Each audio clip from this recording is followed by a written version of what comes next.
Hey there. Today I'm going to be giving you a review on the Suunto Core all-black military style watch.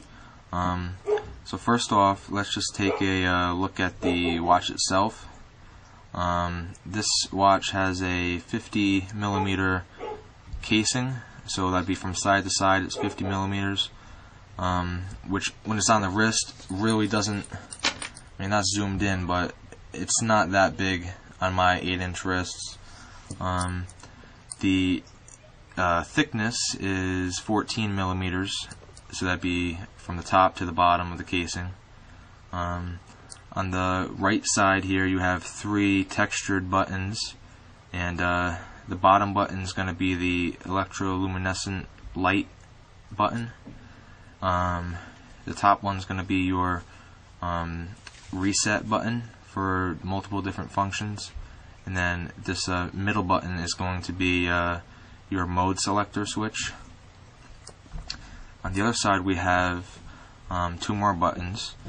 This is going to be your function switch for particular displays. It'll allow you to switch through the different functions on that particular display, and it also serves as the back button for when you're in the menu. This top button is going to be your stop-start button for multiple different things. And then here on the side, this little indented U with these 2 holes, this is going to be your sensor for your altimeter, barometer, and thermometer. On the back here you have the case backing with the user replaceable battery. As you can see, there's 30 meter water resistance, 100 feet. The band it comes with is this elastic kind of rubber silicone band with a blackened stainless steel buckle on it. It fits really nice and is very comfortable to wear. It's even more comfortable than, I'd say, a smaller G-Shock. I have no problem wearing this on my wrist all day long. Okay, let's take a look at the face of the watch. On the face you have a bidirectional swivel bezel with, I guess they're tritium, 2 tritium dots on the top for your north indicator. Then around the bezel you have your compass degrees for using bearing tracking and whatnot. Okay, now this is going to be your home display. That's going to display your time. I have it set obviously to 24-hour time, and on the side here you can see this little digital ticker going around. That signifies the seconds, and on the bottom it'll show your day and date. You can also go through and have it show the seconds in a numerical readout as well. You can have it show your dual time, so you can set this time to any other country or city from selected locations around the world. And then you have your sunrise, sunset, and then you have your stopwatch. So you see these little indicators that lit up over here.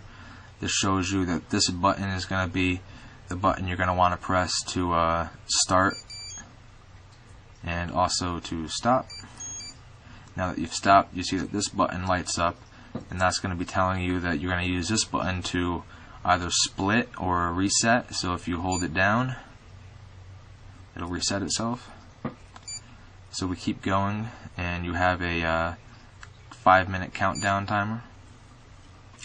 Stop that and reset it. And then you can also have it show nothing on the bottom. I imagine that would conserve a little bit of power. I just like to leave it on the day and date. Now up here on the top, you're going to see that little parallel line there. and that's going to show your barometric pressure trend, and it's either going to be going up or down or parallel, depending on the pressure variations over the past about 3 to 6 hours. And then on the right side here, you can see the little bell that signifies that I have an alarm set. And then beside that, you see a little auto. And what that means is that the watch is set to automatic switch mode, which is going to automatically decide whether or not it should be in altimeter or barometer mode, because they both use the same sensor.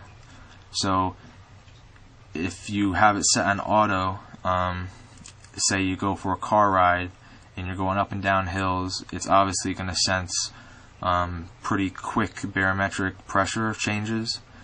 So what this will do when it's on auto mode is it'll automatically sense that, and it'll put you into altimeter mode, because it figures that you're driving or hiking and the weather's not to blame for the barometric pressure changes. So that's a really neat feature. I like having that. Okay, let's go and press this middle button, and that'll take us to the second mode, which is going to be right now, because it's just been sitting here, it's going to be the barometer mode. And up here is going to show you your barometric pressure, and below that you'll see this graph, which is going to show you the pressure change or the trend over the last, I'm not exactly sure how many hours it displays, but it's going to give you a good idea of what has been happening for the last probably 6 hours. And it's a really neat feature. I like having that. You can see a steep drop in the graph when a storm's coming through, and you'll see it rise real sharply if a high pressure system is coming through with some better weather. And on the bottom here, you're going to see ref 1555.